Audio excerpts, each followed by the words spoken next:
এই ধর্মসভায় ওনার সঙ্গে রাখতে চাই, একদিকে ভক্ত আর একদিকে ভগবান। ভক্ত হয়ে আমি দাঁড়িয়ে, আমার বিপক্ষে রয়েছেন যিনি, ওনাকে ভগবানের জায়গা দিয়ে আজকের আলোচনা দুইজন দুটি পক্ষ নিয়ে করব দ্বন্দ্ব। আপনারা বিচারক হয়ে বিচার করবেন কে ভালো কে মন্দ। তো আমি ভক্ত দেবঋষি নারদের জায়গায় দাঁড়িয়ে, ভক্ত হবার মতো যোগ্যতা কিন্তু আমার নেই, তবুও আজকে ভক্ত হয়ে দাঁড়াবো। যেহেতু নিয়েছি গানের বায়না, গান না গাইলে তো আর হয় না, তা কিছু তো আলোচনা রাখতেই হবে। তাই ভক্ত দেবঋষি নারদের জায়গায় দাঁড়িয়ে আলোচনা রেখে যাবো ওই ধর্মসভায়। বিপক্ষে রয়েছেন যিনি আজকে শ্রীকৃষ্ণ দয়াময়ের জায়গায় তিনি থেকে আপনাদেরকে সুন্দরভাবে জবাব দিয়ে যাবে। তো আর গান নয়, সরাসরি পালা প্রসঙ্গে প্রবেশ করতে চাই।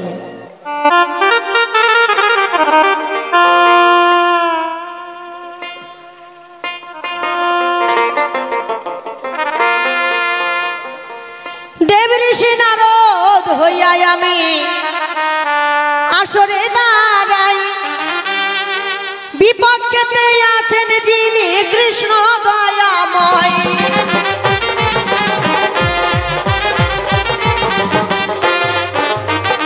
ভক্ত ভগবানে রাজি হইবে বাঙ্গ, কেবা ভালো কেবা মন্দ বিচার করিবেন সকল ভক্তগণ।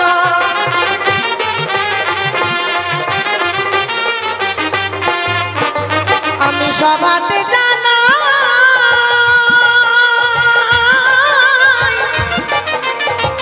তারপর যুগের প্রভাস যোগ লীলা করিব সভায় রে।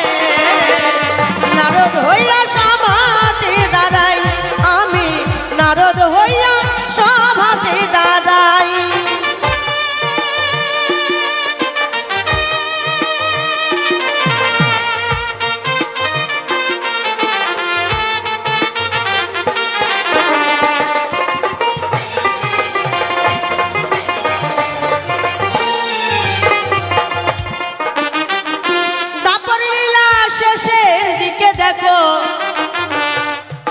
কলি করিবে প্রবেশ, এই সময়ে ভগবান শ্রীকৃষ্ণ যজ্ঞ করিল, কিসের কারণ আমি করিব জিজ্ঞেস। দাপর লীলা শেষ, কলি করবে প্রবেশ ঠিক এমন সময় অনাদির আদি সৃষ্টি স্রষ্টা বিশ্ব ব্রহ্মাণ্ডের মালিক যিনি, যার ইচ্ছার বিরুদ্ধে গাছের পাতা ঝরে পড়ে না, সূর্য পূর্ব দিকে উদিত হয় না, তিনি করলেন একটি যজ্ঞ। আচ্ছা, যাকে সকলেই চায়, কেহ পিতা, কেহ পুত্র, কেহ বন্ধু, কেউ সখা হিসেবে, সেই ভগবান তিনি করলেন যজ্ঞ। তিনি যে যজ্ঞ করলেন, যার পুজো সকলেই করে, পশু পাখি কীট পতঙ্গ কিন্নর কিন্নরী যত জীব আছে সকলেই যার পুজো করেন, তিনি করলেন প্রভাস যজ্ঞের আয়োজন। এই যে প্রভাস যজ্ঞটি যে তিনি করলেন, কিসের কারণ, কোন পাপ করেছিল তিনি, যে সে পাপ খণ্ডন করবার তরে প্রভাস যজ্ঞ করলেন। আমরা সাধারণ জীব, সাধারণ মানুষ যারা মরতে আসি, মরতে, এই মরতে আসা মানেই কিন্তু মরা, তাই না? মরতে আসি আমরা মরতে, কিন্তু ভগবান দয়াময়, তেনার তো কোনো মরণ নেই, তিনি অবিনশ্বর, তিনি ঈশ্বর, তিনি পরমেশ্বর, তিনি সর্বত্র সদাই বিরাজ করেন। তাহলে আমরা যে মর্তের মানুষ পাপ তাপ করে থাকি, সেই পাপ মোচন করবার জন্য যাগ যজ্ঞ পূজা অর্চনা করি। যেমন এখানে অনুষ্ঠানটা হচ্ছে, এই যে 3 দিন যাবত যে অনুষ্ঠান হচ্ছে, কিসের কারণ? এলাকার মঙ্গলের জন্য। যেন এখানে এই যে হরিনাম সংকীর্তন হচ্ছে এই হরি মন্দির প্রাঙ্গণে, তাতে করে এলাকার যেন কোনো অমঙ্গলের ছায়া আসতে না পারে, সবাই যেন ভালো থাকে, সুস্থ থাকে, এই কামনা করে এই সুন্দর অনুষ্ঠানের আয়োজন।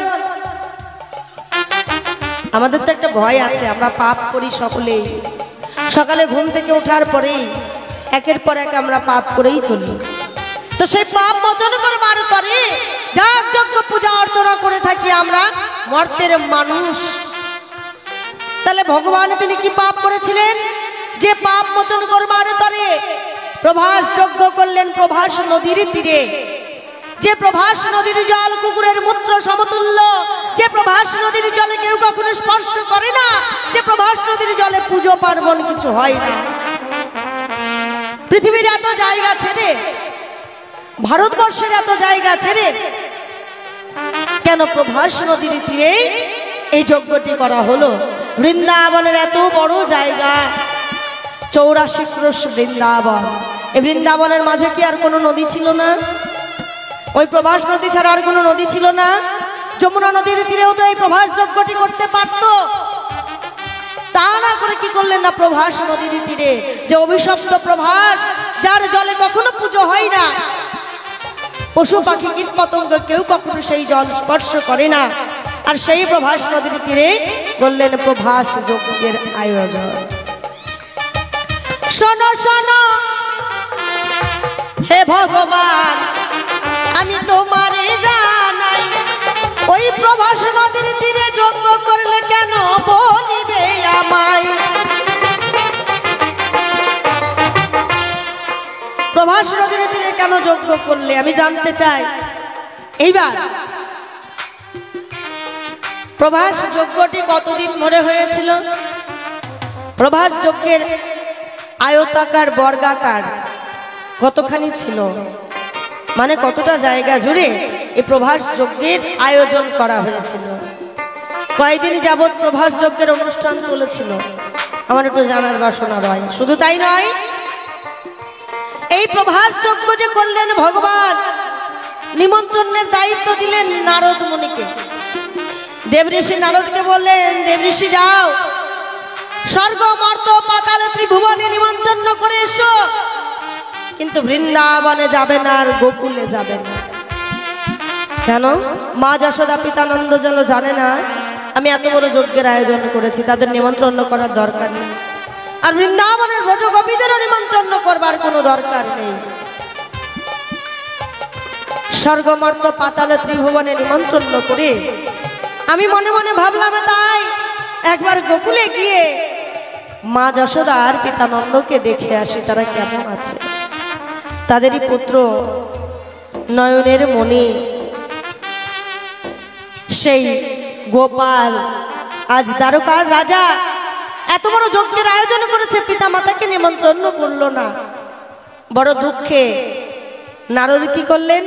বিনা হাতে আমি নারদ গোকুলেতে যাই, গোকুলবাসীর সাথে সাক্ষাৎ করিলাম সে তাই।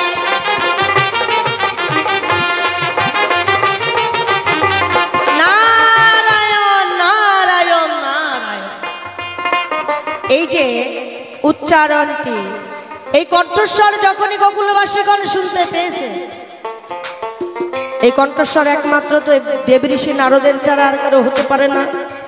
সঙ্গে সঙ্গে পিতানন্দ মা যশোদা ছুটে এসেছে। দেবঋষি বলো, আমার গোপাল কেমন আছে? আমার গোপাল কুশলে আছে তো? আমি নারদ বললাম, মা তোমার গোপাল এখন মস্ত বড় রাজা, দ্বারকার রাজা, তোমার গোপাল করেছে একটি যজ্ঞের আয়োজন।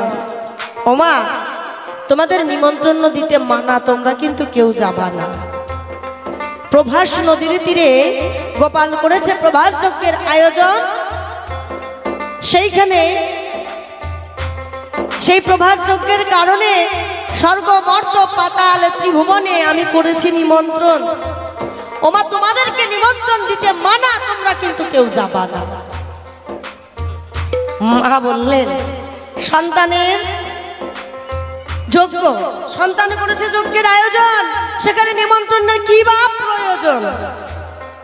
আমারই তো সন্তান, তাহলে আমার সন্তান যখন যজ্ঞের আয়োজন করেছে, ওটা তো আমারও অনুষ্ঠান। হ্যাঁ, মা বাবাকে নিমন্ত্রণ করতে হয় নাকি? সন্তান যদি কোনো অনুষ্ঠান করে, বাবা মাকে নিমন্ত্রণ করার প্রয়োজন হয় না, কারণ আমার সন্তান যজ্ঞের আয়োজন করেছে মানে আমারও সেটা অনুষ্ঠান, সেখানে নিমন্ত্রণ করার কোনো প্রয়োজন নেই। তবুও বললাম, ও মা তুমি যেও না মা। তারপরে বৃন্দাবনের ব্রজগোপীরা যারা প্রাণের অধিক বেশি ভালোবাসে প্রাণ গোবিন্দকে, তাদেরকেও নিমন্ত্রণ করতে পারে। এইবার যথারীতি যজ্ঞের দিন চলে এলো। প্রভাস যজ্ঞ যেদিন শুরু হবে তার আগে একটা আশ্চর্য ঘটনা দেখতে পাই, বলি আমি আপনাদের ঠাই। মা যশোদা পিতা আনন্দ মানা করার সত্ত্বেও যখন ওই যজ্ঞে প্রবেশ করতে যায়, সম্মুখে দাঁড়িয়েছিলেন দুইজনে দাঁড়িয়ে। এই যেখানে অনুষ্ঠান হচ্ছে, সামনে রাস্তায় মনে একটা গেট করা আছে না, অনুষ্ঠানের একটা গেট করা আছে যাকে বলে দ্বার। আমরা তখন ইংলিশ ম্যান, তাই ইংলিশে কথা বলি সবাই, কি তাই তো? তাহলে ঠিক তেমন প্রভাস যজ্ঞ করবে, সুন্দর করে প্রভাস যজ্ঞের আয়োজন করা হয়েছে, চারিদিকে সাজানো হয়েছে। তো কি করেছে, একটা দ্বার তৈরি করেছে, প্রবেশ দ্বার। ওই দ্বারের দুই সাইডে দুজন দাঁড়িয়ে রয়েছে। যখনই মা যশোদা সেখানে প্রবেশ করতে যায়, একজন দাঁড়িয়ে এসে করে, মানা তুমি কিন্তু এই প্রভাস যজ্ঞে প্রবেশ করতে পারবা না। মা বললেন, কি আমার ছেলে করেছে যজ্ঞের আয়োজন, সামান্য একজন দাঁড়িয়ে কাছে নিতে হবে প্রবেশ করবার পারমিশন? তুমি কে? তুমি সামান্য একজন দাঁড়ি, আর আমি কৃষ্ণের মা। জোর করে যখন মা যশোদা প্রবেশ করতে যায়, সামান্য একজন দাঁড়িয়ে এসে মাকে, যে দাঁড়ির হাতে একটি দারোয়ানের লাঠি ছিল, সেই লাঠি দিয়ে 3টা বাড়ি মারল। মাকে যখন এমন ভাবে আঘাত করলো, আমি ছুটতে ছুটতে গিয়ে জানালাম, হে দয়াময়, তোমার মা যশোদা এসেছে এই যজ্ঞস্থলে। সেখানে সামান্য একজন দাঁড়ি মাকে প্রহার করেছে। তুমি গিয়ে 2 ফোঁটা নয়নের জল ফেলে সেখান থেকে মাথা নিচু করে চলে এলে, তার কোনো প্রতিউত্তর করলে না। আচ্ছা, আমার একটু জানার বাসনা রয়, এই প্রভাস যজ্ঞটি কি তুমি করেছিলে কোনো পাপ মোচন করার জন্য, না মাকে মার খাওয়ানোর জন্য? সামান্য একজন দাঁড়ির হাতে তোমার মা মার খেলো, সামান্য একজন দাঁড়ির হাতে কি মাকে মার খাওয়ানোর জন্য এই প্রভাস যজ্ঞটি করেছিলে, না পাপ মোচন করবার জন্য করেছিলে? তোমার কাছে আমার জানার বাসনা রয়, একটু খাঁটি খাঁটি জবাব দেবে এই ধর্মসভায়। শোনো শোনো হে দয়াময়, তোমারে জানাই কি কারণে সামান্য দাঁড়ি মাকে মারলো বলিবে সবাই। সামান্য দাঁড়ি কেন মাকে আঘাত করলো, আমার একটু জানার বাসনা রইল। এবার বৃন্দাবনের ব্রজগোপী যারা জীবনে দিয়ে ভালোবাসে তোমায়, তাদেরকেও তুমি নিমন্ত্রণ করতে নিষেধ করলে। কত ভালোবাসা বৃন্দাবনের ব্রজগোপীরা জানে। একদিন ভগবানের হয়েছে শিরোপীরা। অনাদির আদি সৃষ্টি স্রষ্টা, যিনি বিশ্ব ব্রহ্মাণ্ডের মালিক, যিনি সর্বশ্রেষ্ঠ বৈদ্য, সর্বশ্রেষ্ঠ কবিরাজ, তার হয়েছে শিরোপীড়া, মানে মাথা ব্যথা। এই শিরোপীড়া আর কিছুতেই ভালো হয় না। কত ভর্তি কত কবিরাজ আসে, একে একে সবাই ফিরে ফিরে চলে যায়। তাই এমন খবর শুনেন দেবঋষি নারদ ছুটতে ছুটতে এলেন, ভগবান তোমার শিরোপীড়া হয়েছে, দাঁড়াও আমি ভালো কবিরাজ ভালো বৈদ্য নিয়ে আসছি, এই শিরোপীড়া ভালো হয়ে যাবে। গোবিন্দ বললেন, দেবঋষি আমার মাথার ব্যথা ভালো হবে না। কেন? বলে কোনো কবিরাজ কোনো বদ্যি এই শিরোপীড়া ভালো করতে পারবে না। যদি কোনো ভক্ত কৃপা করে তাহলে এই শিরোপীড়া ভালো হতে পারে। হ্যাঁ প্রভু বলুন, আমার থেকে বড় ভক্ত তো আর কেউ নেই, আমি তো সব থেকে বড় ভক্ত তোমার। সদাই সর্বদাই কৃষ্ণ গুণগান গাই, সব সময় তুমি আমার ধ্যান, তুমি আমার জ্ঞান, তাহলে আমি তো তোমার সব থেকে বড় ভক্ত। বলো আমি কি করতে পারি? বললেন নারদ, তুমি যদি আমার পরম ভক্তই হবে তাহলে দাও দাও তোমার চরণ ধুলি একটু আমার মাথায় তুলে দাও। ওই চরণ ধুলি মস্তকে পেলে আমার মস্তকের ব্যথা ভালো হবে, নইলে ভালো হবে না। নারদ বললেন, প্রভু তা কি করে হয়? আপনি বিশ্ব ব্রহ্মাণ্ডের মালিক, আপনার মস্তকে আমার চরণ ধুলি তুলে দেব, তা কি কখনো হয়? আপনার মস্তকে যদি আমি আমার চরণ ধুলি তুলে দেই তাহলে যে নরকেও আমার ঠাঁই হবে না।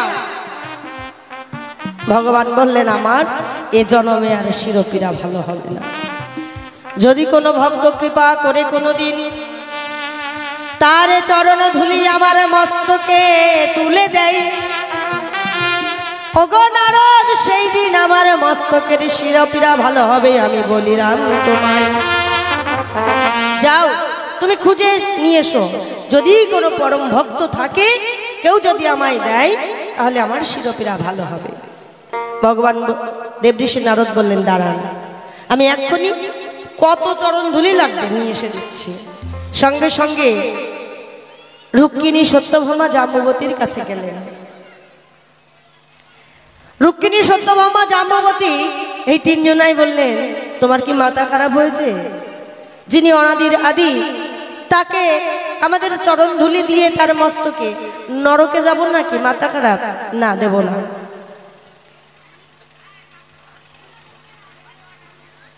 এইবার যখনই বললেন এই কথা, দেবঋষি নারদ মলিনী বদনে এসে দাঁড়ালেন গোবিন্দের কাছে। গোবিন্দ, রুক্মিণী, সত্যভামা, জাম্ববতী যখন চরণ ধুলি দিল না, এ জগতে আর কেউ মনে হয় দেবে না।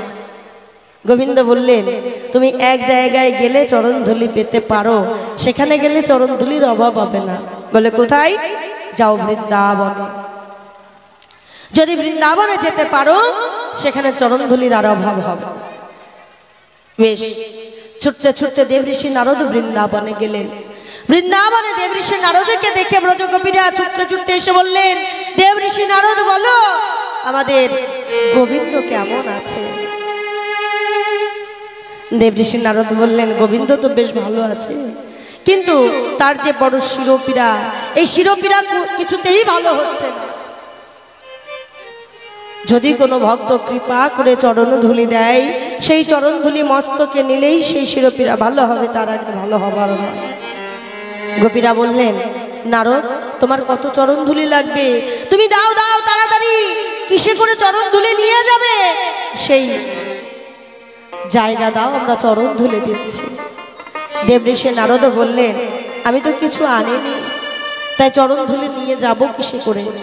আর তোমরা যে চরণ ধুলি দেবে, এই চরণ ধুলি যার মস্তকে তুলে দেব তিনি হলেন অনাদির আদি প্রাণ গোবিন্দ, জগতের স্বামী।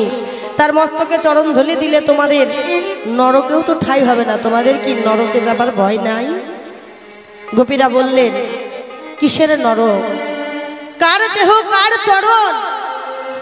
যার দেহ যার চরণ তার মস্তকেই তার চরণের ধুলি তুলে দেব। তিনি যদি কৃপা করে আমায় এই ভব সংসারে না আনতেন আমি কি আসতে পারতাম?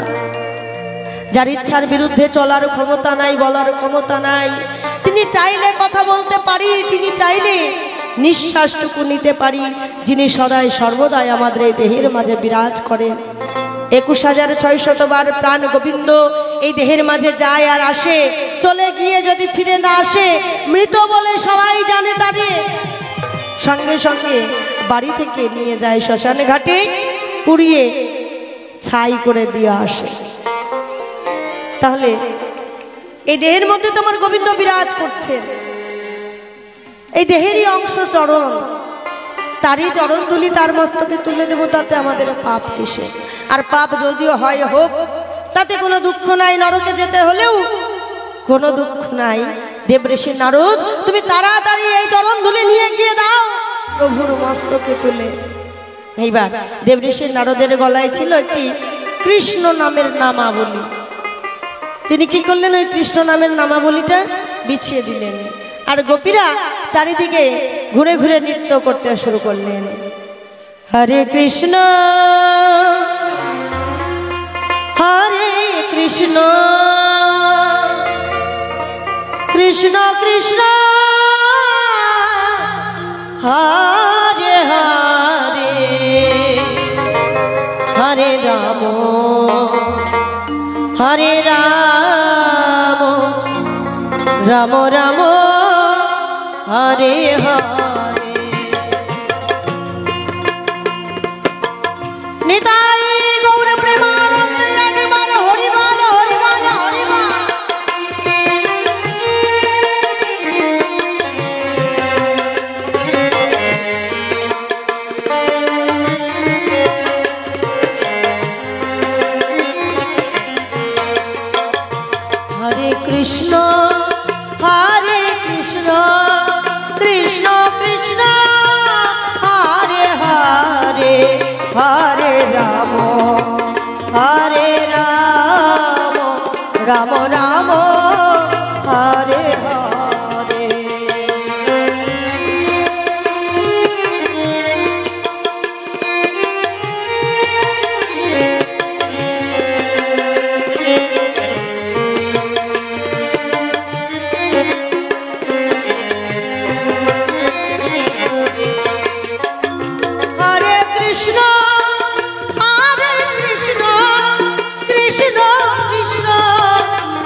রাম রাম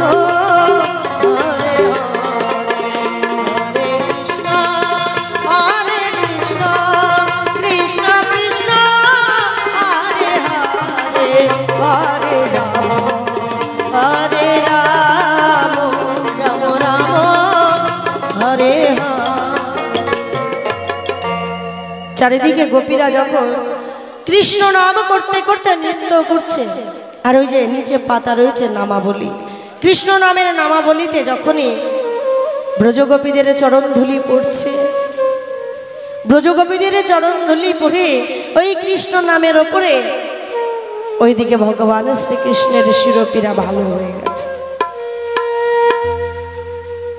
নারদ মুনি তাড়াতাড়ি করে ব্রজগোপীদের চরণ ধুলি নিয়ে ছুটতে ছুটতে দ্বারকায় গেলে, গিয়ে দেখে গোবিন্দের শিরোপীরা ভালো হয়ে গেছে। গোবিন্দ নাও নাও, এই যে আমি চরণ ধুলি নিয়ে এসেছি, ব্রজগোপীরা তোমায় কত ভালোবাসে, যাদের পাপের ভয় নেই, যাদের নরকে যাবার ভয় নেই, যাদের মরণের ভয় নেই, তারা চরণ ধুলি দিয়েছে। গোবিন্দ এই চরণ ধুলি নিয়ে তোমার শিরোপীরা তুমি তাড়াতাড়ি ভালো করো। গোবিন্দ বললেন, দেব ঋষি আমার শিরোপীরা ভালো হয়ে গেছে, শিরোপীরা ভালো হয়ে গেছে। তুমি যে বললে কোনো ভক্ত যদি কৃপা করে চরণ ধুলি দেয় তবে সেই শিরোপীরা ভালো হবে, তার আগে নয়। এমন কোনো ভক্ত ছিল যে তোমায় চরণ ধুলি দিল আর সেই চরণ ধুলিতে তোমার শিরোপীরা ভালো হয়ে গেল? গোবিন্দ বললেন, কেন? বৃন্দাবনের ব্রজগোপীরা চরণ ধুলি দিয়েছে, সেই চরণ ধুলিতেই আমার শিরোপীরা ভালো হয়ে গেছে। গোবিন্দ এই চরণ ধুলি তুমি পেলে কি করে? কেন তুমি চরণ ধুলি কিসে করে এনেছো? বলে, আমি তো কোনো কিছু নিয়ে যাইনি, তাই আমার স্কন্ধে ছিল নামাবলী, এই নামাবলী বিছিয়ে দিয়েছি, নামাবলীতে করে আমি চরণ ধুলি নিয়ে এসেছি। প্রভু হে নারদ, তুমি যখন ওই চরণ ধুলি নামাবলীতে করে এনেছো, কৃষ্ণ নামের ওপরে যখন চরণ ধুলি পড়েছে, তখনই আমার মস্তকের শিরোপীরা ভালো হয়ে গেছে। আমি হইতে আমার নাম বড়, নাম হইতে আমার ভক্ত বড়, তাই নামের ওপরে যখন চরণ ধুলি পড়েছে আমার মস্তকের শিরোপীরা ভালো হয়ে গেছে। হে গোবিন্দ, সত্যিই তুমি ভক্তাধীন, সত্যিই তুমি ভক্ত ভালোবাসো। তাহলে এই যে আমি নামাবলীতে করে চরণ ধুলি নিয়ে আসলাম, এই চরণ ধুলি আমি কি করব? দাও, এই চরণ ধুলি তুমি আমায় দাও, আমি এই চরণ ধুলি গচ্ছিত রাখবো। সেই চরণ ধুলি কি করলেন? এই চরণ ধুলির ঋণ শোধিবার তরে কলিযুগে প্রভু গেলেন সচী মাতার ঘরে। সেই চরণ ধুলি যেখানে পড়েছিল সেই জায়গায় একটি দ্বীপ তৈরি হয়েছে। ব্রজগোপীর চরণ ধুলি যেখানে পড়েছে সেই জায়গায় একটি দ্বীপ তৈরি হয়েছে, যে দ্বীপটির নাম নবদ্বীপ। ব্রজগোপীর চরণ ধুলিতে এই নবদ্বীপের সৃষ্টি বাবা। তাই এই কলিযুগে গৌরাঙ্গ মহাপ্রভু মুখে বলে রাধা রাধা, নয়নে বহে প্রেমধার, ধুলার মাঝে গোড়ায় আমার দিচ্ছে গো গড়া। নারদ, তুমি যখন এত কষ্ট করে চরণ ধুলি নিয়ে এসেছো, তা এই চরণ ধুলির ওপরে গড়া দিয়ে আমি রাধার ঋণ শোধিবার তরে কলিযুগে যাব সচী মাতার ঘরে। হে গোবিন্দ, যে গোপীরা তোমায় এত ভালোবাসে, যারা নিজের পাপের ভয় করে না, প্রাণের ভয় করে না, তাদেরকেও তুমি নিমন্ত্রণ করলে না। কেন নিমন্ত্রণ করলে না? তুমি না ভক্তাধীন ভগবান, তুমি যে যজ্ঞের আয়োজন করেছো সেই যজ্ঞ কি ভক্ত ছাড়া সম্পূর্ণ হতে পারে? পারে না। তাহলে কেন সেই বৃন্দাবনের ব্রজগোপীরা ওই যজ্ঞের আসার কোন রকম সুযোগ পেল না। তবু ব্রজগোপীরা বললেন ভগবান গোবিন্দ করেছে যজ্ঞের আয়োজন, সেখানে নিমন্ত্রণের কি প্রয়োজন? গোবিন্দ আর আমরা আলাদা তো নয়, এক আত্মা, মাত্র দুই দেহ। তিনি তার দেহ থেকে আমাদের সৃষ্টি করেছেন, তার অঙ্গ থেকে, তাই আমরা সৃষ্টি হয়েছি। শোনো শোনো হে দয়াময়, তোমারই জানাই, তোমার কাছে এই তো আমার আবেদন রইল গো সভায়। প্রথমবারে দাঁড়াই যদি আমি একা বলি বেশি, শ্রোতাগণে সবাই হয়তো হবেন গোয়া খুশি। তাই তো প্রথমবারে দাঁড়াই, আমার বেশি বলার দরকার নাই। আমি এইখানেতে আমার ভাব ছেড়ে দিতে চাই। আমি এই পর্যন্ত অল্পে অল্পে গল্পে গল্পে সারি একবার চাঁদবত। প্রভাত যজ্ঞের কিছু কথাই আমি করতে চাই সমাধান।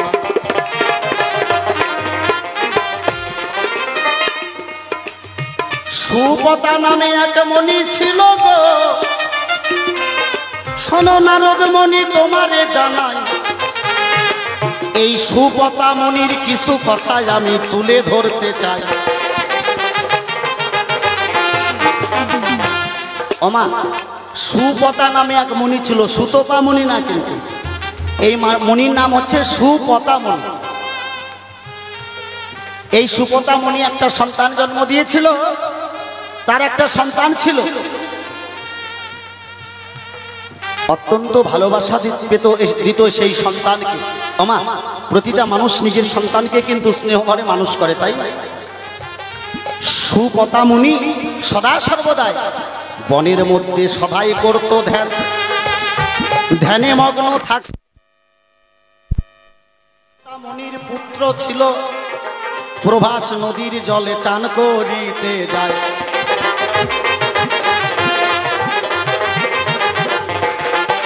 প্রভাসের জলে যখন সুপতা মনির পুত্র গো শোনো চান করিতে যায়, সেই প্রভাস নদীর জলে গিয়ে সুপতা মনির পুত্র ডুবে মারা যায়। জয় জয় নিতাই গৌর সীতানাথ প্রেমানন্দে হরিবল।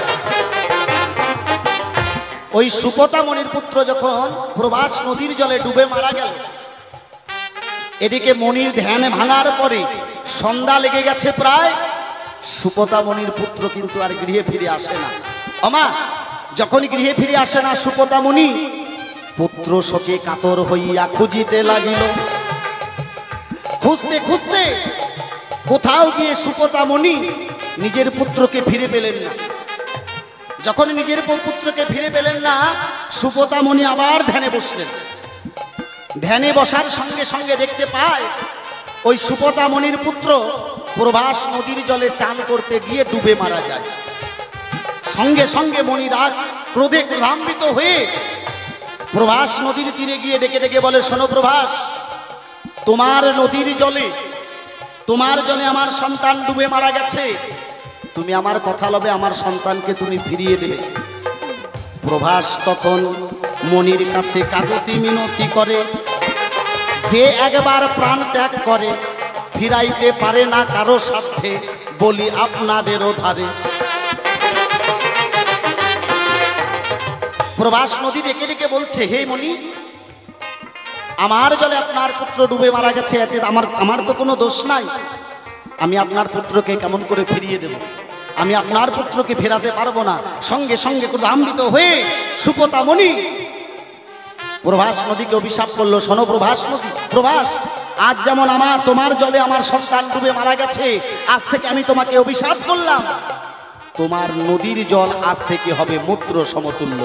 জয় জয় নিতাই গৌর সীতানাথ প্রেমানন্দে হরিবল।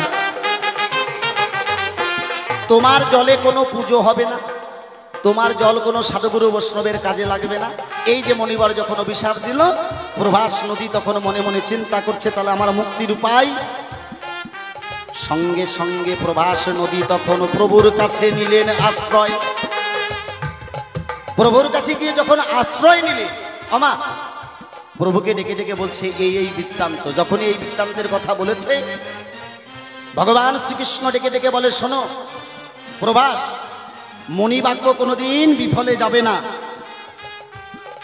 মণির বাক্য সঠিক থাকবে, কিন্তু তোমাকে একটা মুক্তি বলে দিতে পারি। দাপর লীলার শেষ প্রান্তে গিয়ে আমি একটা যজ্ঞ করব তোমার নাম ধরে। সেই যজ্ঞে হাজার হাজার সাধুগুরু বৈষ্ণব নিমন্ত্রণ হবে। বলি যে তোমার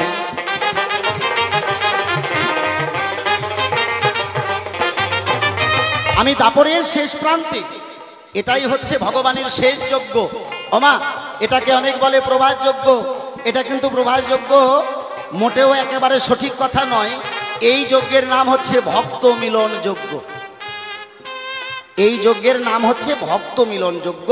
ভক্তকে মিলাবার তরে ভগবান শ্রীকৃষ্ণ দাপর লীলার শেষ প্রান্তে এই প্রভাসের নাম ধরে যজ্ঞ করেছিল। প্রভাস নদীকে ডেকে ডেকে বলল, শোনো প্রভাস, আমি যখন সেই তোমার নদীর ধারে গিয়ে যখন যজ্ঞ করব, সেখানে হাজার হাজার সাধুগুরু বৈষ্ণব নিমন্ত্রণ করব।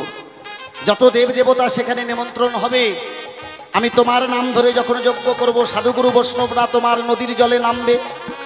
নদীর জলে নেমে চান করে আবার উঠে আসবে। এই যে সাধুগুরু বৈষ্ণবের চরণ ধৌত করবে তুমি, আর সাধুগুরু বৈষ্ণবের চরণ ধুলি পেলে প্রভাস তুমি মুক্তি পাবে।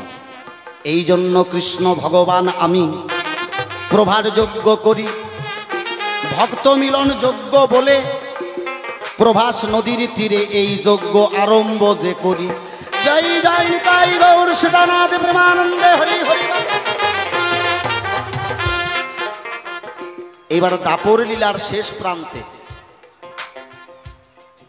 ভগবান শ্রীকৃষ্ণ এই যজ্ঞ করেছিল, যার পরে আর কোনো যজ্ঞ হয় নাই। কলিযুগে যাগযজ্ঞ তপস্যা কোনো কিছুর দরকার নাই, শুধুমাত্র কৃষ্ণ নাম করলি জগতের মুক্তি। এইবার উনার জিজ্ঞাসা রয়, তুমি যে যজ্ঞটা করলে প্রভাস নদীর তীরে, সেখানে গিয়ে কেন তোমার মা ঝাঁটার বাড়ি খায়? তুমি কৃষ্ণ দয়াময়, তুমি কেন প্রতিবাদ করলে না? বোঝাও আমায়। কি মা, তাই না? এই কথা বলেছে। ও মা, ভগবান শ্রীকৃষ্ণ জানতো, ভগবান যিনি তিনি জানতো যে তার মা যদি যজ্ঞ দেখতে যায়, সেখানে গিয়ে তাকে ঝাঁটার বাড়ি খেতে হবে। এটা ভগবান শ্রীকৃষ্ণ জানতো, তিনি ভগবান। কি কিন্তু কেন? তারও একটা কারণ রয়েছে। এই যশোদা পূর্বজন্মে কে ছিল? আমা, এই যশোদা ছিল পূর্বজন্মে দেবাহতী নামে এক সতী। তোমারে জানাই, এই যশোদা ছিল দেবাহতী নামে এক সতী, ব্রহ্মজ্ঞানী নারী। সতী বললেও ভুল হবে, ব্রহ্মজ্ঞানী নারী ছিল এই দেবাহতী। আমা, এই দেবাহতী ছিল ব্রহ্মজ্ঞানী নারী। দেখবেন কপিল মুনির মা ছিল এই দেবাহতী। তিনি ব্রহ্মজ্ঞানী কেমন করে বোঝা যায়? এই কপিল মুনি আর দেবাহতী মাতা আর সন্তানে ব্রহ্মতত্ত্ব আলাপন করতেন। এই জন্য একটা গ্রন্থ রচিত হয়েছে যার নাম হচ্ছে কপিল সংহিতা। গীতার পাতায়, আপনারা সকলে জানেন, গীতার পাতায় আমরা যে গীতার সাংখ্যযোগ করি, এটা তারই অধ্যায়, গীতার সাংখ্যযোগ। তাহলে কপিল মুনির মা ছিল এই দেবাহতী। একদিন 60,000 মনি ঋষিরা মিলে একটা শান্তি যজ্ঞ করে। শান্তি যজ্ঞ করবে 60,000 মনি ঋষি মিলে, কিন্তু সেই যে যজ্ঞের ব্যাধি পরিষ্কার করার একজন ব্রহ্মজ্ঞানী নারীর দরকার হয়। আমা, ব্রহ্মজ্ঞানী নারী যদি হবে, সেই যজ্ঞের ব্যাধি তাকে ঝাড়ঝাঁটা দিতে পারবে, ব্রহ্মজ্ঞানী নারী লাগবে। ত্রিভুবন খুঁজতে খুঁজতে 60,000 মনি ঋষিরা দেখতে পায় একমাত্র কপিল মুনির মা দেবাহতী রয় ব্রহ্মজ্ঞানী নারী। তাকে আহ্বান করে নিয়ে যাওয়া হয় 60,000 মনি ঋষিদের ওই আশ্রম পরিষ্কার করার জন্য, যজ্ঞের বেদি পরিষ্কার করার। যখন নিমন্ত্রণ করে নিয়ে যায় শোনো তোমারে জানাই, প্রতিদিন সকালবেলা দেবাহতী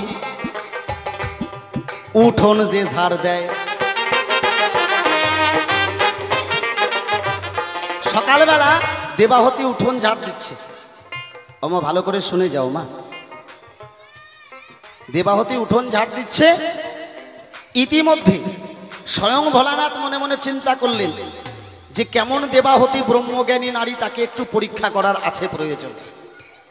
ভোলানাথ কি করলেন, একটা কুকুরের রূপ ধারণ করলেন। কুকুরের রূপ, আমা কুকুরের রূপ ধারণ করে ওই সকালবেলা উঠে ওই যে যজ্ঞের বেদি যে দেবাহতী ঝাড় দিচ্ছিল তার বেদির সামনে গিয়ে দুইটা পা সামনে দিয়ে কুকুর ভোলানাথ কুকুর সেজে গিয়ে দেবাহতীকে দর্শন করছে। আর দেবাহতী কিন্তু উঠোন ঝাড় দিচ্ছে। যখনই উঠোন ঝাড় দিচ্ছে কুকুরকে সরে যাওয়ার কথা বলছে, কুকুর কিছুতেই সরে না। একবার বলেছে তাও সরে না, দুইবার বলেছে তাও সরে না, তিনবারের বার যখন কুকুর সরে না, সঙ্গে সঙ্গে দেবাহতী কি করেছে, হাতে যে ছিল ওই ঝাঁটা, সঙ্গে সঙ্গে ওই ঝাঁটাটা দিয়ে ওই কুকুরের গায়ে সপাত সপাত করে তিনখানা ঝাঁটার বাড়ি মেরেছে। ওমা যখন তিনখানা ঝাঁটার বাড়ি মেরেছে, সঙ্গে সঙ্গে ভোলানাথ আবার নিজ মূর্তি ধারণ করে দেবাহতীকে ডেকে ডেকে বলছে, শোনো দেবাহতী, তুমি নাকি ব্রহ্মজ্ঞানী।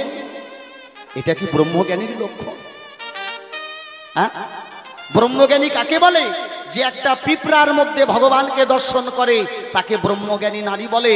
আমি কুকুর রূপ ধারণ করে তোমাকে পরীক্ষা করতে এসেছিলাম দেবাহতী, কিন্তু তোমাকে পরীক্ষা করতে এসে দেখলাম তুমি কুকুর মনে করে আমাকে তিনখানা ঝাঁটার বাড়ি মারলে। দেবাহতী তোমাকে আমি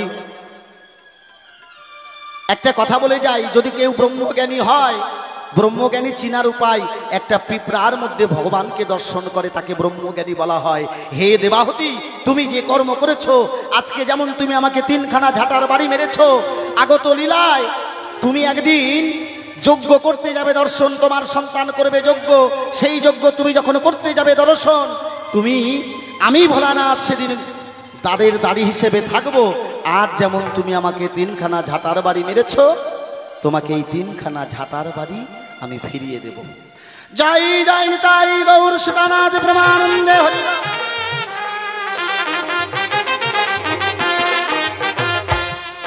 এই জন্য মা যশোদা গিয়ে গো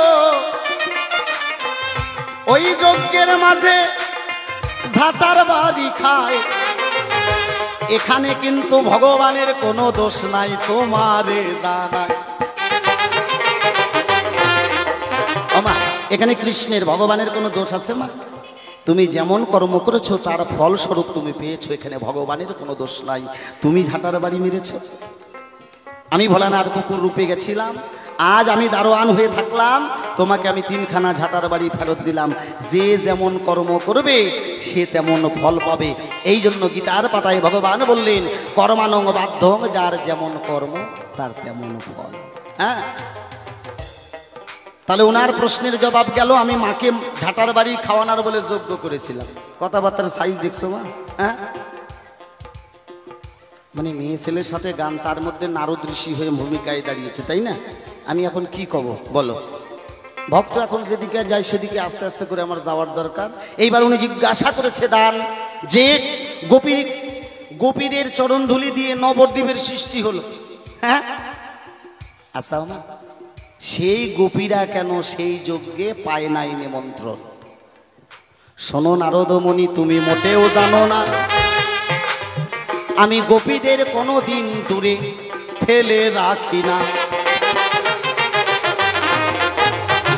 যেই জায়গায় আমি যজ্ঞ করেছিলাম নারদমণি গো, আমি তোমারে জানাই, সেই যজ্ঞের 12টা গেট ছিল, কথা মিথ্যা নয়। সেই যজ্ঞে যে বেদি সাজানো হয়েছিল সেটাতে ছিল 12টা গেট। 12টা গেটের মধ্যে ছিল 12টা দাড়ি পাল্লা। 12টা দাড়ি পাল্লার মধ্যে একদিকে একটা পদ্ম বোল ছিল, বাকিটা ছিল খালি। তোমার বুঝতে হয়েছে ভুল নারদমণি। হ্যাঁ, ওই পদ্ম ফুলটাই হচ্ছে আমার শ্রীমতী রাধারানী। রাধা কৃষ্ণ একই অঙ্গ দুই দেহ ধরি। কি তাই তো মা, মিথ্যা কথা বললাম? সেই 12টা গেটে 12টা দাড়ি পাল্লা ছিল, একটা দাড়ি পাল্লায় একদিকে ছিল পদ্ম ফুল। তোমার বুঝতে হয়েছে ভুল, ওই পদ্ম ফুলটাই হচ্ছে আমার শ্রীমতী রাধা, এই জন্য তাকে নিমন্ত্রণ করি নাই। এই যে তোমার প্রশ্নের জবাব শেষ। তোমার কাছে কিছু কথা এবার আমি জানতে চাই। হ্যাঁ, নারদমণি ঘুম থেকে উঠে সকালবেলা যদি কেউ নারদমণি নারদমণি বলে 3 বার দরজায় টোকা দিয়ে বাড়ি থেকে বের হন, সেদিন ঝগড়াঝাটি গন্ডগোল হবে, এত তার গুণের মহিমা। হ্যাঁ, ও নারদমণি মানে সারাদিন কেমন করে ঝগড়া লাগাবে এটাই ধান্দা খুঁজে বেড়ায় নারদমণি। একটা হাতে ছিল বীণা, এই বীণা বাজায় বাজায় নারদমণি খালি ঝগড়া লাগানোর কেমন করে মানে ঝগড়া লাগানো যাবে এই চিন্তা করে সদা সর্বদাই ঘুরে বেড়ায়। বীণাতে ধরিয়া টান গায়ে সদা নারায়ণের নাম, আর ঝগড়া বাঁধানো একমাত্র নারদমণির কাম। এই বীণার নাকি আবার 3টা তার আছে গো, আমি তোমারে জানাই। এই 3টা তার তোমার বীণায় কেমন করে হলো, তুমি নারদমণি বোঝাইবে আমায়। নারদমণি একটা বীণা বাজায়, সদা সর্বদাই নারায়ণ নারায়ণ বলে বীণাটা বাজায়। আপনারা সকলে টিভির সিরিয়ালে যারা দেখেছেন, আমার দেখেন নাই টিভির সিরিয়ালে, নারায়ণ নারায়ণ বলে সদা সর্বদাই নারদমণি নারায়ণ নাম শোনা যায়। তাহলে তোমার কাছে আমার জিজ্ঞাসা, নারদমণি সুন্দর করে বলবে আমায়, যে কৃষ্ণ নাম করলে জীবের হয় উদ্ধার, তোমার মুখে কেন কৃষ্ণ নাম নাই? সদা সর্বদাই নারায়ণ নারায়ণ বলে কেন তুমি বীণার তারে বাজাও? তুমি সুন্দর করে বোঝাবে এ ধর্ম সভায়। আর এই যে তোমার বীণার যে 3খানা তার, এই 3খানা তারের নাম কি তোমার কাছে আমার জানতে চাই। আর নারদমণি তোমার যে হাতে যে বীণা দেখতে পাই, এই বীণাটার নাম কি? তুমি একেবারে বাপের বেটির মতন দিবা জবাব না, এটা বলা যাবে না মনে হয়, না যাবে মা? একে তো সম্পর্কে বোন হয়, আজকে ভাবধারা আলাদা গানের আসরে, তাই না? এখন কে মানে আসরের জায়গাটা অন্যরকম, ওই জন্য নারদমণি তোমার কাছে কয়েকখানা জিজ্ঞাসা রেখে গেলাম, তুমি সুন্দর করে বোঝাও এ ধর্ম সভায়। থাক থাক আরে বেশি কথা বলবো না, এইখানে রেখে দিলাম আমার কবির কল্পনা। এরপরে নারদমণি আসরে আসিয়া সুন্দরভাবে তত্ত্ব কথা দেবেন বোঝাইয়া। আমি যা যা জিজ্ঞাসা সভা মধ্যে করেছিলে দান, সুন্দরভাবে ধরে ধরে দিলাম সমাধান। এইখানেতে করলাম ক্ষান্ত রাধা কান্ত শরী, চাঁদ বদনে সবাই মিলে জয় জয় নিতাই গৌর সীতানাথ প্রেমানন্দে। বদন ভরে বলো হরি হরি, হরি বল হরি বল হরি বল। তোমারে জানা কি কারণে নারদের মুখে কৃষ্ণ নাম নাই?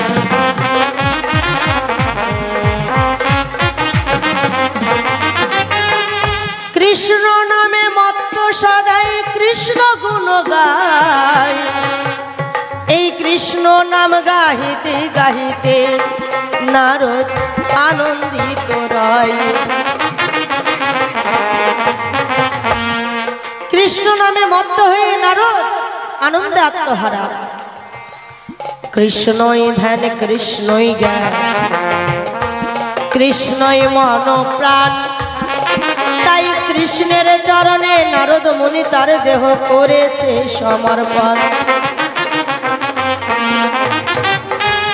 মনের আনন্দে বিনা লয়ে নারদ কৃষ্ণ গুণ গায়।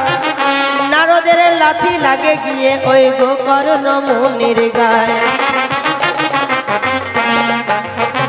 বিনা হাতে লইয়ে নারদ মুনি কৃষ্ণ গান গাইতে গাইতে মনের আনন্দে চলে যাচ্ছে।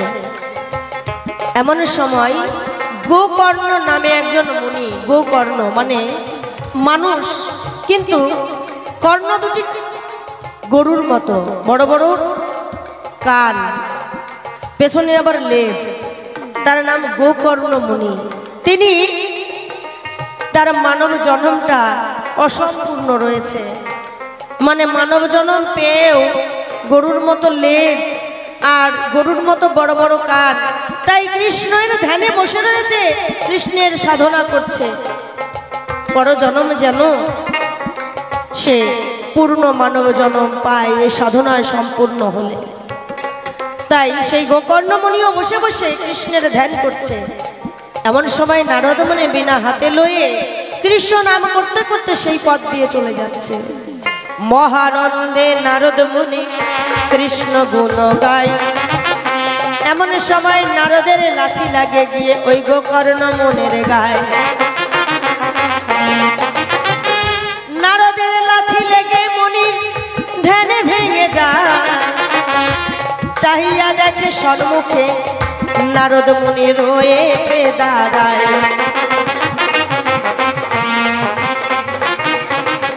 নারদ মুনিকে দেখে গোকর্ণমণি বললেন, ও তোমার লাঠি লেগে আমার ধ্যান ভঙ্গ হলো।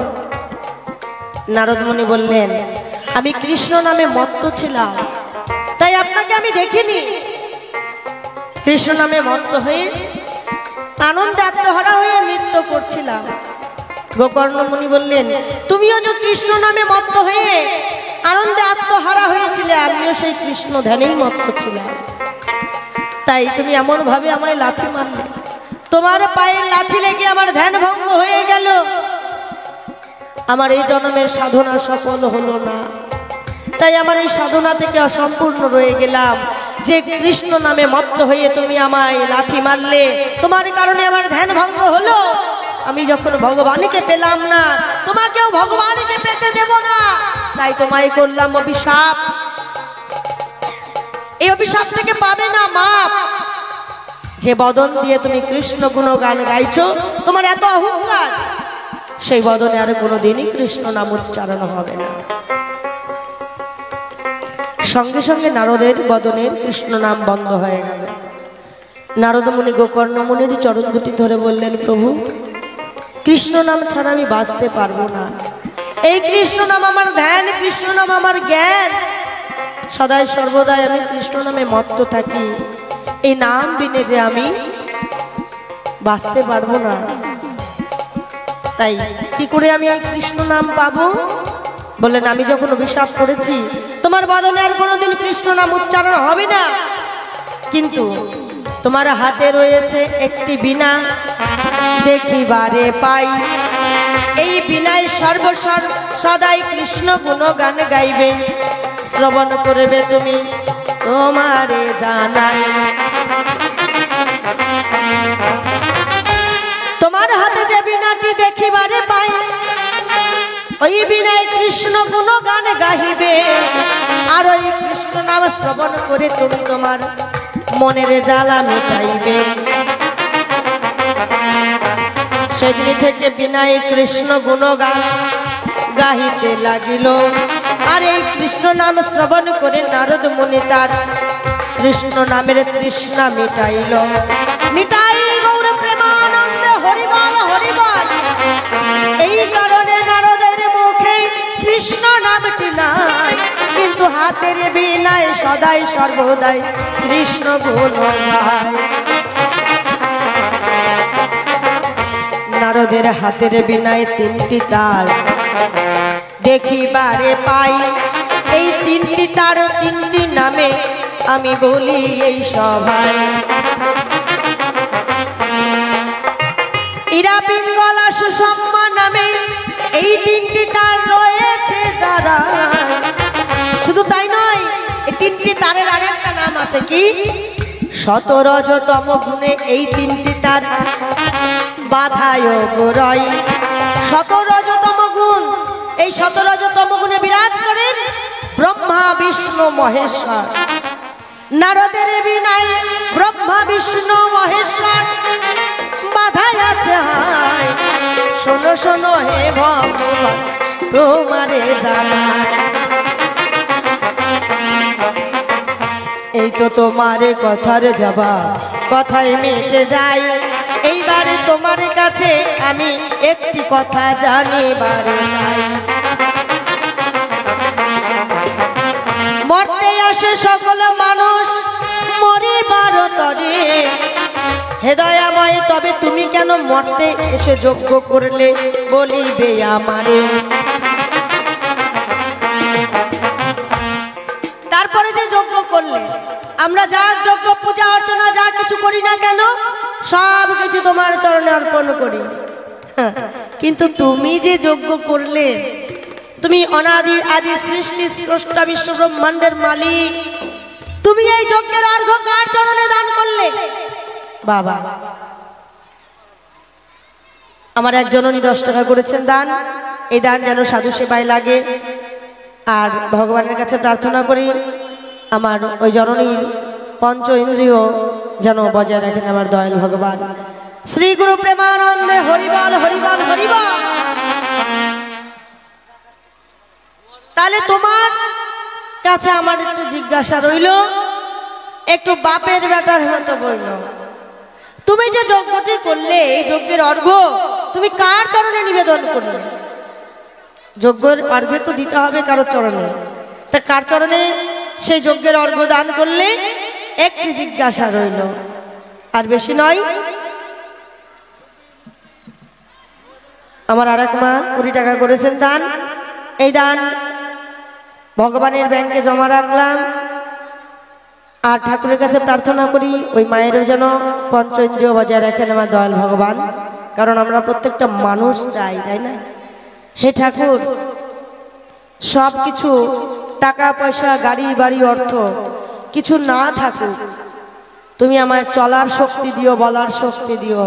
এই শক্তিটুকু কেড়ে নিও না। চলার শক্তি বলার শক্তি চলে গেলে তার যে কি কষ্ট, তার যে কি দুর্দশা তা চোখে দেখা যায় না। তাই ঠাকুরের কাছে একটাই প্রার্থনা করব, ঠাকুর তুমি কাউকে এমনভাবে ফেলে রেখো না, চলতে ফিরতে যেন তোমার চরণে গিয়ে ঠাঁই পাই, এই প্রার্থনা জানাই দয়াময়ের কাছে। জয় গুরু জয়। তাহলে ভগবানের কাছে আমার একটি জিজ্ঞাসা রইল। এবার আমি একটু বসে যাই, দেখি উনি কোন দিকে আবার কোনভাবে যায়। আশা করি সুন্দরভাবে জবাব দেবে এই সভায়। তো সময় পেলে শেষের দিকে গান গাইব। আর আরতির যদি কোনো রকম ব্যবস্থা থাকে, আরতির জোগাড় করা শুরু করে দেন। কারণ আসর থেকে নামার সময় তখন ওই আরতির ডালা নিয়ে আসলে পরবর্তী শিল্পী মঞ্চে এসে বসে থাকবে, এটা খুব খারাপ লাগে। আগে থেকে আরতির সব জোগাড় যন্ত্র শুরু করে দেন। দেবে কৃষ্ণ ভগবান। শোনো শোনো নারদমণি, তোমার জানা নাই আমি যজ্ঞের আহুতি দিয়েছিলাম আমার শ্রীরাধিকার পায়।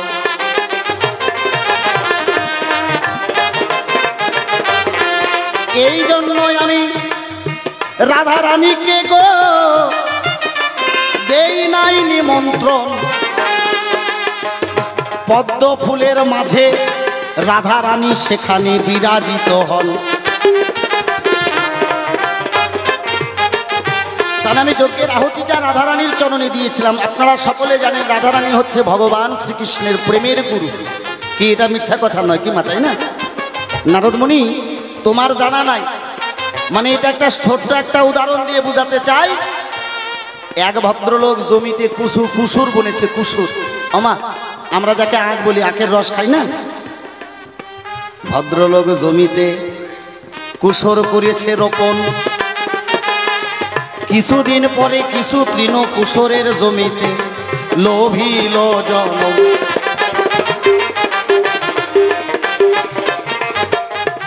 আমা, ওই কুসরের জমিতে কিছুদিন পরে তৃণ জন্ম নিয়েছে। তৃণ মানে হচ্ছে ঘাস। এখন ঘাস কুসরকে ডেকে ডেকে বলো, শোনো বন্ধু, আমি যেহেতু তুমি আর আমি জমির মধ্যে একসঙ্গে বড় হই, তুমি আমার কথা লবা, তুমি আর আমি দুইজন বন্ধু হই। তুমি আর আমি দুইজন বন্ধু হই। আচ্ছা আমা, কুসর মনে মনে চিন্তা করে আমি কম করে হলো 8 হাত 10 হাত লম্বা আর ছোট একটু ঘাস, আমি কেমন করে তোমার বন্ধু হলাম? ঘাস বলে কি তুমি আমার বন্ধু নয়? কুসর ডেকে ডেকে বলে তুমি আমাকে বোঝাও, আমি কেমন করে তোমার বন্ধু হলাম? কই বন্ধু বোঝো নাই? শোনো কুসর ভাই, তোমারে জানাই আমি বলি তোমার পাশ, তুমি আর আমি দুইজন মিলে জমির মধ্যে থাকি 12 মাস। তুমি আর আমি দুইজন মিলে জমির মধ্যে 12 মাস থাকি। তাহলে বন্ধু কেমন করে হলাম? আমার দেহ 8 হাত 10 হাত লম্বা, তুমি ভালো করে বোঝাও বন্ধু কেমন করে হলাম। আমা, যুক্তিটা বুঝবেন কেন কথাটা বলা হচ্ছে। ঘাস ডেকে ডেকে বলে, শোনো কুশোর ভাই, কেমন করে বন্ধু হলাম তোমাকে জানাই। কিছুদিন পরে জমির মালিক এসে তোমারে কাটিবে, কেটে নিয়ে গিয়ে তোমাকে যখন মেশিনে ফেলিবে। যাই যাই তাই গৌর সীতানাথ প্রেমানন্দে হরিবার। তোমাকে কেটে নিয়ে গিয়ে জমির মালিক তোমাকে কেটে নিয়ে গিয়ে মেশিনের মধ্যে দেবে। এবার মেশিনের মধ্যে দেওয়ার পরে তোমাকে ভালো করে ডইলে পিসাই করে তোমার ভিতর থেকে যত রস আছে বের করে নেওয়া হবে। কি মা, তাই না? আচ্ছা, রস যখন বের করে নেওয়া হবে, তুমি কুশোর থেকে চিনি কিংবা গুড় তৈরি হবে। শোনো শোনো বন্ধু, কেমন করে হইলাম তুমি আসরে বুঝিয়া লবে। বলে হ্যাঁ, তাহলে বন্ধু কেমন করে হলাম? বলে ও বন্ধু, এখনো বোঝো নাই কেমন করে বন্ধু হলাম?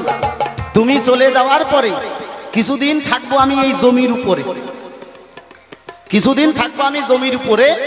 কিছুদিন পরে কিছু গাভী এসে আমাকে সেটে পুটে খাবে।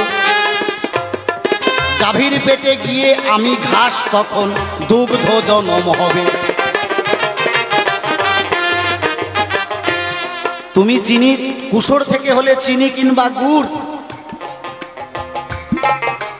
আর আমি ঘাস থেকে গাভীর পেটে গিয়ে দুগ্ধ জনম পেলাম। আচ্ছা, তাহলে বন্ধু কেমন করে হলাম? কই এখনো বোঝো নাই বন্ধু কেমন করে হলাম? শোনো, তোমারে বোঝাই। এই দুধের মধ্যে টক ছিটিয়ে ছানা তৈরি হবে। সেই ছানা যখন বন্ধু হালাই করের দোকানেতে যাবে। যাই যাই তাই গৌর সীতানাথ প্রেমানন্দে হরিবার। সেই ছানা যখন হালাই করের দোকানে যাবে, তাহলে আমি, তুমি হলে কুশোর থেকে গুড় কিংবা চিনি, আমি ঘাস থেকে গাভীর পেটে গিয়ে আমি দুগ্ধ জনম পেলাম। আর এই দুগ্ধতে যখন টক মিশিয়ে ছানা তৈরি হলো, আমার এই দুগ্ধতে যখন ছানা তৈরি হলো, আবার দুইজনে আমরা একসঙ্গে হালাই করের দোকানে গেলাম। কি, যাওয়ার পরে হালাই করেরা কি করে, এই ছানা আর চিনি একসঙ্গে মিশিয়ে মিষ্টি তৈরি হবে। এই ছানা আর চিনি একসঙ্গে মিশিয়ে মিষ্টি তৈরি করা হবে। সেই মিষ্টি সকলে গুরু গোবিন্দকে ভোগ লাগিয়ে চেটে পুটে খাবে। যাই যাই তাই গৌর সীতানাথ প্রেমানন্দে হরিবার হরিবার। সেই মিষ্টি অনেকে কি করবে জানো? সেই মিষ্টি নিয়ে গিয়ে ঠাকুরকে ভোগ লাগানোর পরে চেটে পুটে খাবে। তাহলে বোঝানোর জন্য কেন বললাম, ভক্ত ভগবানের যে সঠিক জায়গাটা, এটা বোঝার সাধ্য কারো নাই। যেদিকেই কথা হোক না কেন, যাবে কিন্তু এক জায়গায়। কি আমার যাবে কিন্তু এক জায়গায়। তুমি ভক্ত, আমি ভগবান। কি আজকে মঞ্চে দাঁড়িয়েছি, এই যে তোমার কথার ছিল সমাধান। তাহলে গুরু গোবিন্দকে ভোগ লাগিয়ে যখন চেটে পুটে খাবে, তাহলে আমাদের দুইজনার পরিণতিটা আবার এক জায়গায় হবে। কি মা, তাই না? তাই তো নারদমণি তোমারে জানায়, রাধা রানী আর কৃষ্ণ কিন্তু আলাদা কিছু নয়। জয় জয় শ্রী গুরু বৈষ্ণব গোসাই প্রেমানন্দে হরিবার। এই জন্য রাধা রানীকে আমি নিমন্ত্রণ করি নাই গো। শোনো নারদমণি তোমারে জানাই, রাধা রানী কিন্তু আমার কাছ থেকে ভিন্ন কোনোদিনও নয়। সেই যজ্ঞের আহুতি দিলাম, শোনো নারদমণি তোমারে জানাই, সেই আহুতিটা দিয়েছিলাম আমি শ্রী রাধিকার পায়ে। মায়েরা ভালো লাগছে? হ্যালো, ভালো লাগছে মা? হ্যাঁ, দুই বন্ধু একসঙ্গে বিয়ে করছে। কমিটির মা বোনদের বলা হচ্ছে সন্ধ্যা আরতির সময় হয়ে গেছে, আপনারা সব আসরে উঠুন সন্ধ্যা আরতির জন্য।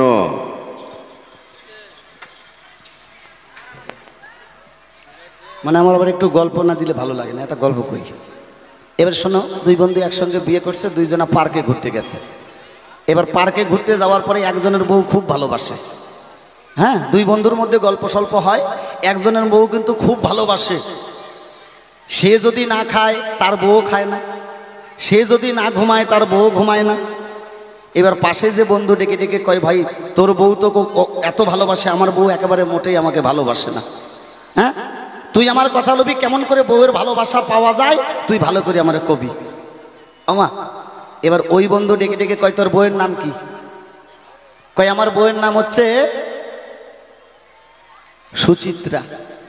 কয় আমি যখন বাড়ি যাই বউকে একটু এত সুন্দর করে ডাক দেই, একবার যদি বউকে ডাক দিই তাহলে বউয়ের মন গলে একেবারে হ্যাঁ জলের মতন হয়ে যায়। কয় তুই কি করে ডাকিস ভাই? কয় আমার বউয়ের নাম হচ্ছে সুচিত্রা, আমি যখন বাড়ি যাই তখন ডেকে ডেকে বলি, ও সুচি, হ্যাঁ ও সুচি, ছোট করে যদি ডাকি বউয়ের কিন্তু একটু মনের মধ্যে আনন্দ অনুভূতিটা বেশি হয়, তাই না?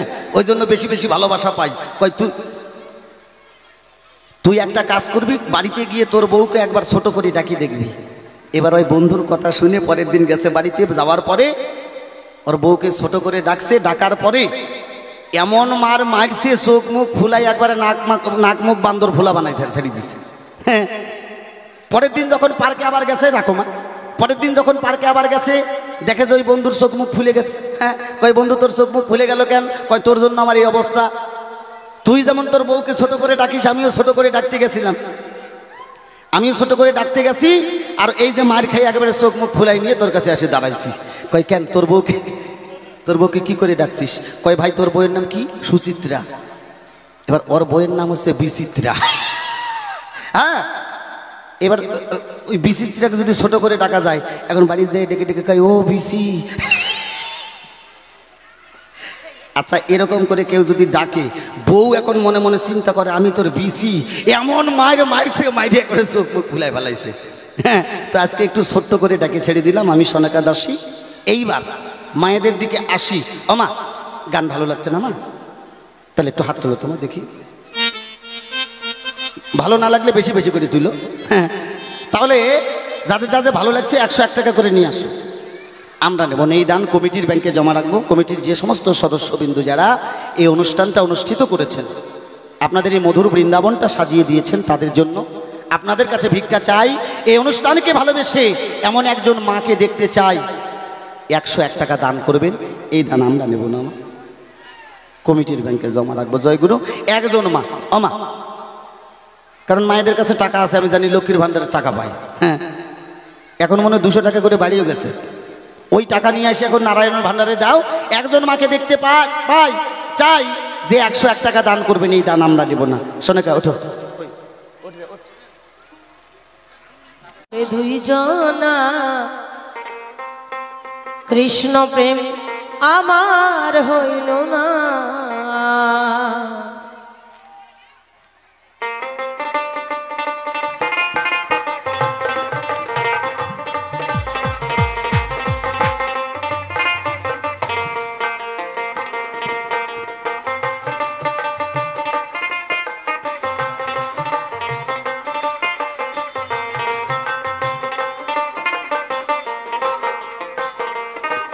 যেমন কাষ্টের সাথে লোহার পিড়ি জলে ভাসে দুইজনা, কৃষ্ণ প্রেম আমার হইল না।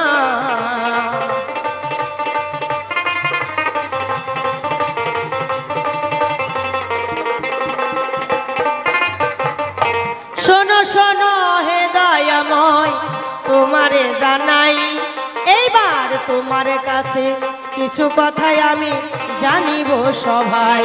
তুমি সুন্দরভাবে বলে যাবে, দেবে তাহার বর্ণনা, কৃষ্ণ প্রেম আমার হইল না।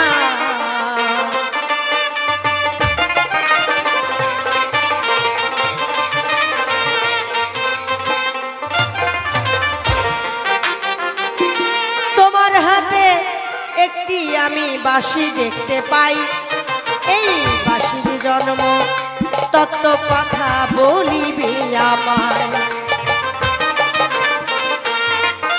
ভগবান শ্রীকৃষ্ণের হাতে একটি বাঁশি দেখতে পাই। হ্যাঁ, তাই বাঁশিটা তো উনি আর নিজে নিজে নেয়নি, বাঁশিটা কে দিল, কোথায় পেল, বাঁশির জন্মটা কোথা থেকে হলো? আর এই যে বাঁশি, বাঁশির নাম কেহ বলে বেনু, কেহ বলে বংশী, কেহ বলে মুরলী, যাহা শাস্ত্রে প্রমাণ রয়। বংশী বাসি মুরলীর তত্ত্ব বলিবে সবাই, তুমি সুন্দর ভাবে বলে যাও গো দেবে কাহার বর্ণনা, কৃষ্ণ প্রেমে সবাই জানে না।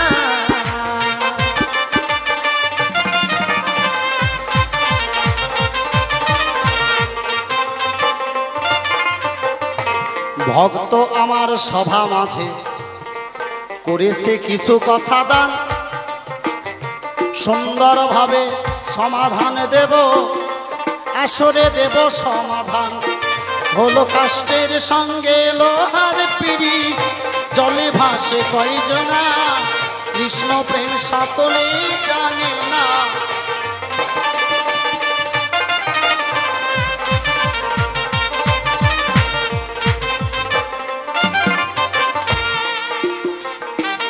কৃষ্ণের বাঁশি, কৃষ্ণের বাঁশির কথা তুলে ধরেছে ধর্মসভায়।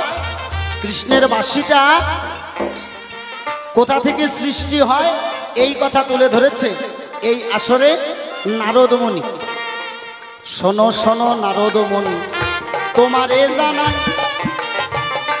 বৃহস্পতি যজ্ঞ করে কথা মিথ্যা নয়। দেবগুরু বৃহস্পতি যখন শান্তি যজ্ঞ করে, শোনো নারদমণি তোমারে জানাই, সেই যজ্ঞের একটা বাঁশের জন্ম, কথা মিথ্যা নয়।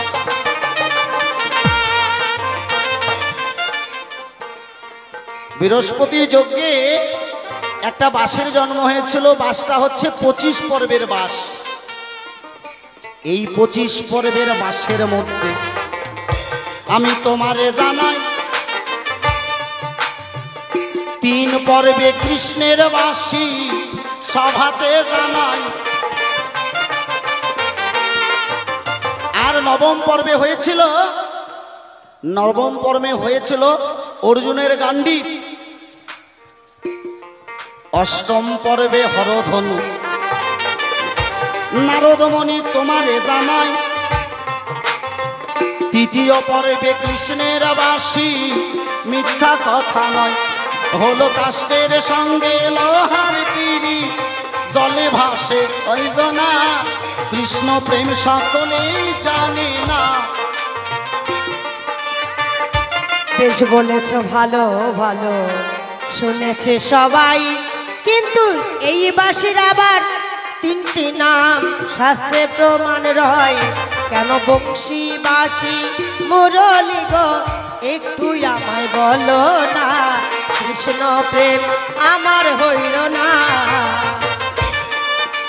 আমি কৃষ্ণ হয়ে সভা মাঝে তোমায় বলে যেতে চাই, বাঁশি মুরলী বেনু কেন হলো নারদমণি তোমারে জানাই। তাহলে কৃষ্ণের হাতে যেটা দেখা যায় আমা, যেটাতে মগর মাছের মাথা রয়েছে, কৃষ্ণ যে বাঁশি বাজায় যেটাতে মগর মাছের মাথা রয়েছে, হ্যাঁ নিয়ে যাও, সেটাকে বেনু বলে। শোনো নারদমণি তোমারে জানাই, এই বেনু সদা সর্বদাই 12 আঙ্গুল হয়। জয় জয় নিতাই গৌর সীতারাম, অষ্ট আঙ্গুলে হয় যে বেনু। নারদমণি তুমি আমার কথা লবে, আর 4 আঙ্গুলে বাঁশির তত্ত্ব বোঝাইলাম তোমারে। হলো কাষ্টের সঙ্গে লোহার পিড়ি, জলে ভাসে কয়জনা, কৃষ্ণ প্রেম সকলেই জানে না।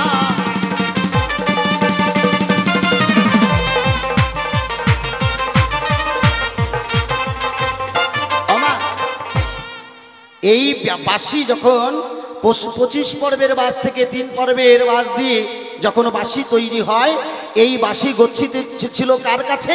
ব্রহ্মার কাছে গচ্ছিত ছিল। যখন ভান্ডির বনে রাধাকৃষ্ণের বিয়ে হয়েছিল, সেই সময় ধেনুর্বেদ নামে একজন ব্যাদ ছিল, সেই ব্যাদের কাছে এই বাঁশি অর্পণ করা হয়েছিল। পরবর্তীকালে এই ধেনুর্বেদের ছেলে যখন কৃষ্ণের তাহলে সেই জায়গায় দাঁড়িয়ে বাঁশির তত্ত্ব শোনো নারদ, তোমায় বলে যাই সুন্দর করে সমাধান দিলাম, আর তো সময় নাই। হলো কাষ্টের সঙ্গে লোহার বিড়ি, জলে ভাসে দুইজনা, কৃষ্ণ প্রেম সকলেই জানে।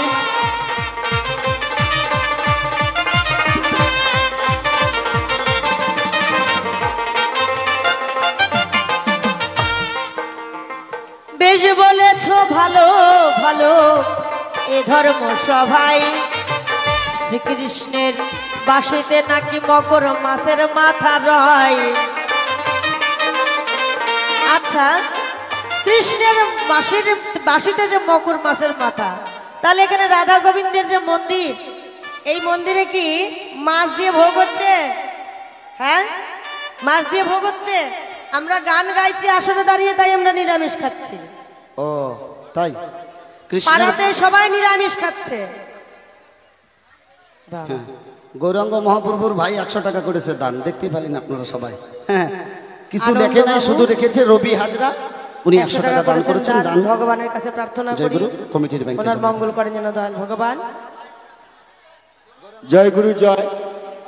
কমিটির তরফ থেকে আমাদের কিছু গ্রামবাসী মহিলা যাচ্ছে, সবার কাছে আপনারা একটু বলে দেবেন এটা, যে যে পারে দক্ষিণা হিসেবে 11 টাকা দান। জয়গুরু সাহায্যের হাত বাড়িয়ে দেবেন। বেশ, তাহলে এই যে গোটা পাড়ার মানুষ নিরামিষ খাচ্ছে, আমরা নিরামিষ খাচ্ছি, মন্দিরে নিশ্চয় নিরামিষ দিয়েই মানে ভোগ হচ্ছে, মাছ দিয়ে ভোগ হচ্ছে না? তাহলে কৃষ্ণের বাঁশির মাথায় কেন মকর মাছের মাথা দেখতে পাই? এই মকর মাছের মাথা কৃষ্ণ বল পেল কোন জায়গায়? তুমি সুন্দর জিজ্ঞাসা সভা মধ্যে করেছ উত্থাপন, মগর মাছের মাথা বাঁশির মধ্যে দেই তাই বিবরণ। দ্বিতীয়বার যদি আসে আসর থেকে নেমে যাব, দ্বিতীয়বার যদি আসর থেকে নেমে যাব।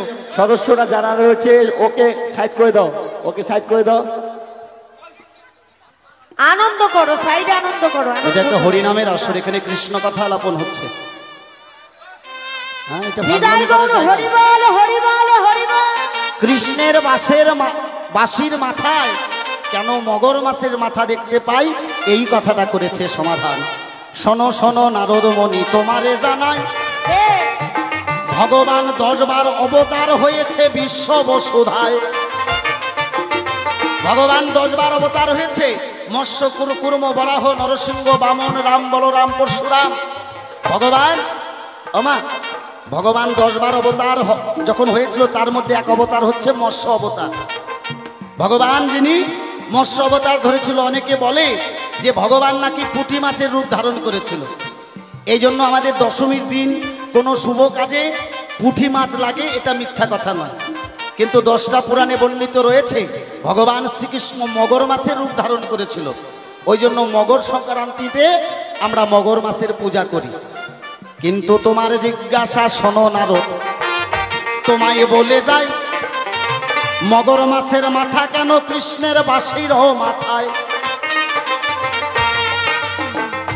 একদিন একাদশীর দিনে নন্দ রাজা অন্ন করিল গ্রহণ, একাদশীর অন্ন খেয়ে নন্দ রাজা করিল বমন। একাদশীর দিনে নন্দ রাজা অন্ন সেবা করেছিল।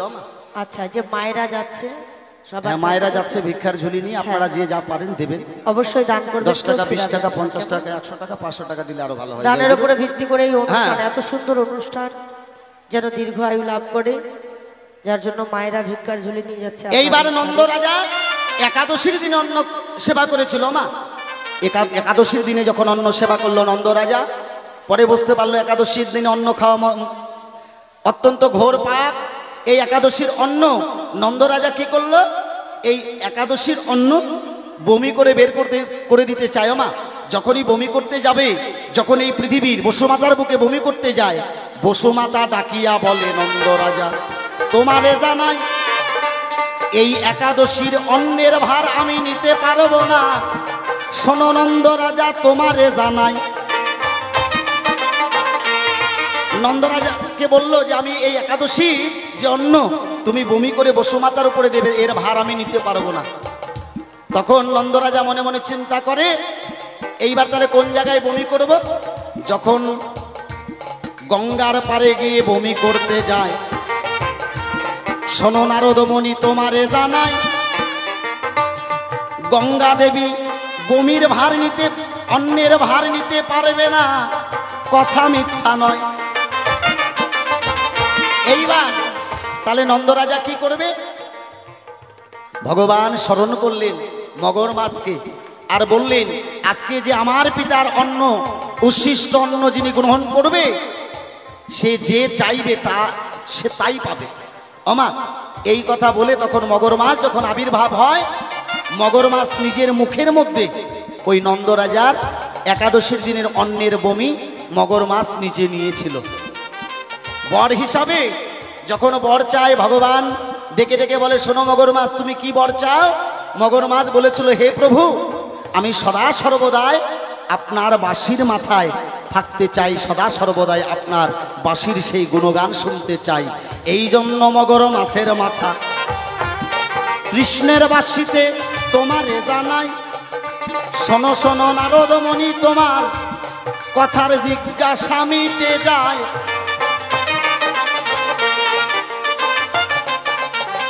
বেশ বলেছ ভালো ভালো ধর্ম সভা পরে, তবে কৃষ্ণ কেন প্রান্তে ছিল সামান্য ব্যাধেশ্বরে।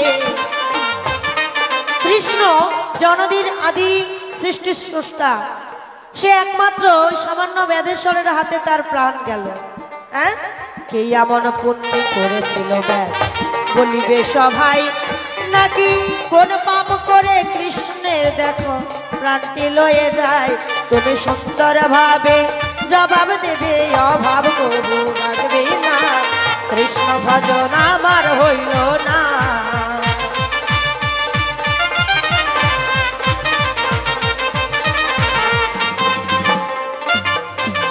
কৃষ্ণ কেন প্রান্তে জিল ব্যাধের স্বরে তোমারে জানাই, শোনো শোনো নারদমণি বুঝিবে সভাই। আমা কৃষ্ণ কেন ব্যাধের স্বরে প্রান্তে জিল? ত্রেতা যুগে রাম অবতারে যখন বনবাসে যায়, গুপ্তবানে বালিকে বধ করেছিল রামচন্দ্র, কথা মিথ্যা নয়। যখন গুপ্তবানে বালিকে বধ করলো, বালিকে যখন বধ করলো গুপ্তবানে, বালিপুত্র অঙ্গদ কান্নাকাটি করে, গুপ্তবানে ছলনা করে রামচন্দ্র ভগবান বালিকে নিধন করে। সেই সময়ে কথা দিয়েছিল যে আজ তোমাকে আমি তোমাকে যেমন গুপ্তবানে বধ করলাম, তুমি আমার কথা লবে, আমি যখন দাপরি কৃষ্ণ হয়ে যাব, তুমি ব্যাধ রূপে জরা নামে এক ব্যাধ রূপে মত্তধামে করবে বিচরণ।